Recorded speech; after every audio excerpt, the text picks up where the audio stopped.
Sometimes behind the clouds a light shines, blinding me, almost like a camera flash. But again the fog falls like a curtain, and I am left in the dark. This is how I end my days, desperate and alone and naked, on a patch of wet sand, occasionally photographed by the sky, some satellite voyeur, or just the sun. I don't know. I don't know what time of day it is. I am once again turning to rust. Rust. My body is so inauthentic now, so intrinsic to the machines of man that I don't think I will survive the onslaught of saltwater waves. For several hours the tide came in around me. Fish swam between my knees. A jellyfish glowed like a lantern in its wide path around me, and I sat, still, clutching to nothing, the tumblers and dials clicking within my head, in my neck, down my spine. The water has retreated for now. It splashes up and discards sweet crackling foam.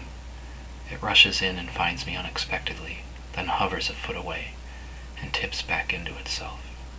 I have some thoughts of guilt.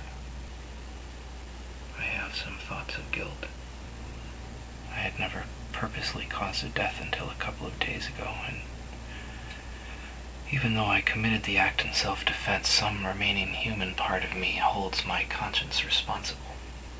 Although I hate with the best of them, revenge greases the gears of my instrumentation.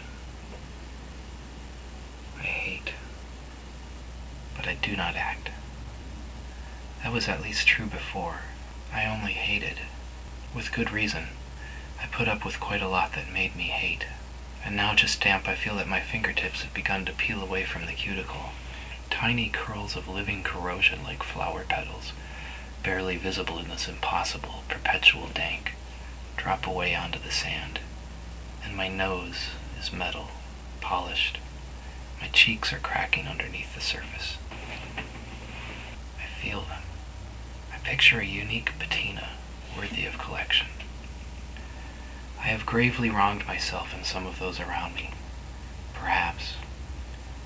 And yet I can't regain the past, and I can't absolve the present. Did I somehow wind up here on my own? Did I give permission to this? No. It is random. Even my biochemistry was random, until usurped by science.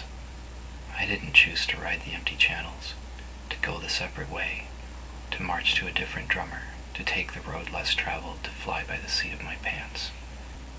I made an effort to find acceptance, you know. Acceptance is not something I found, though, is it? It either is or isn't. It is not, in my case, a palpable place with approachable doors and well-lit corners. It is not even an enigmatic reality. It is complete fantasy, acceptance into this world. Never over the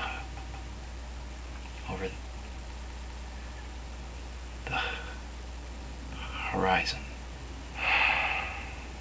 And I write only of the world of man. The earth accepts me as I am. As I crumble on this grainy portal between land and sea, life and death, the earth becomes me and I become the earth. You cannot accept me now. I am rejoining my own abundant self.